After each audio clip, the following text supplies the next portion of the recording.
Hello friends, आज हम कक्षा 8 चैप्टर 7 के थर्ड भाग का अध्ययन करेंगे। ये जो हमने लास्ट भाग का अध्ययन किया था, ये उसका दृश्य। चलिए आज का टॉपिक स्टार्ट करते हैं। कुछ नौजवानों ने ड्राइवर को पकड़कर मारने पीटने का हिसाब बनाया। ड्राइवर के चेहरे पर हवाइयाँ उड़ने लगी। लोगों ने उसे पकड़ लिया। वो बड़े कातर ढंग से मेरी ओर देखने लगा और बोला, हम लोग बस का कोई उपाय कर रहे हैं, बचाइए, ये लोग मारेंगे। डर तो मेरे मन में था, पर उसकी कातर मुद्रा देखकर मैंने यात्रियों को समझाया कि मारना ठीक नहीं, परंतु यात्री इतने घबरा गए कि मेरी बात सुनने को तैयार नहीं हुए। कहने लगे, इसकी बातों में मत आइए, धोखा दे रहा है। कंडक्टर को पहले ही डाकुओं के यहाँ भेज दिया है। मैं भी बहुत भयभीत था, पर ड्राइवर को किसी तरह मारपीट से बचाया। 1.5-2 घंटे बीत गए। मेरे बच्चे भोजन और पानी के लिए व्याकुल थे। मेरी और पत्नी की हालत बुरी थी।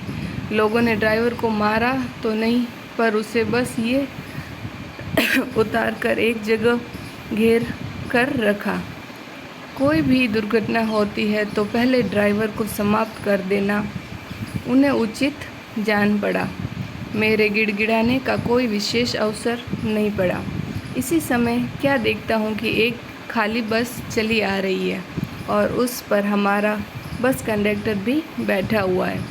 उसने आते ही कहा, अरे से नहीं बस लाया हूँ, इस बस में बैठिए, वह बस चलाने लायक नहीं है।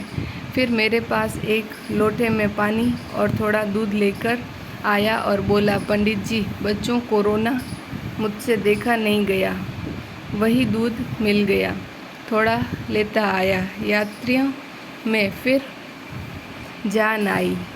सबने उसे धन्यवाद दिया, ड्राइवर से माफ़ी मांगी और 12 बजे से पहले ही सब लोग घर बस अड्डे पहुंच गए।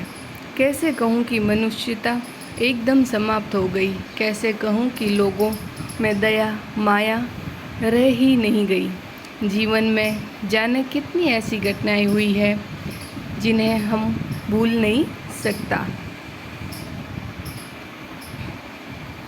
ठगा भी गया हूँ, धोखा भी खाया है, परंतु बहुत कम स्थानों पर विश्वासघात नाम की चीज़ मिलती है।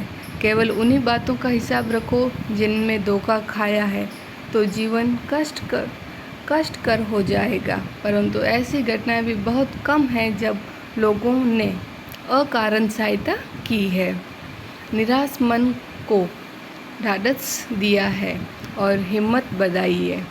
कविवर रविंद्रनाथ ठाकुर ने अपने प्रार्थना गीत में भगवान से प्रार्थना की थी कि संसार में केवल नुकसान ही उठाना पड़े, धोखा ही खाना पड़े, तो ऐसे अवसरों पर ही हे प्रभु, मुझे ऐसी शक्ति दो कि मैं तुम्हारे ऊपर संदेह न करूं।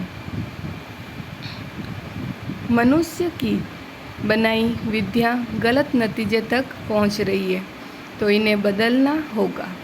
वस्तुतः आए दिन इन्हें बदलना ही जा रहा है, लेकिन अब भी आशा ज्योति बुझी नहीं है। महान भारतवर्ष को पाने की संभावना बनी हुई है, बनी रहेगी। मेरे मन निराश होने की ज़रूरत नहीं। ये कविता हजारी प्रसाद द्विवेदी की नेक्स्ट एपिसोड में इसके अभ्यास प्रश्न किए जाएंगे। Thank you for watching.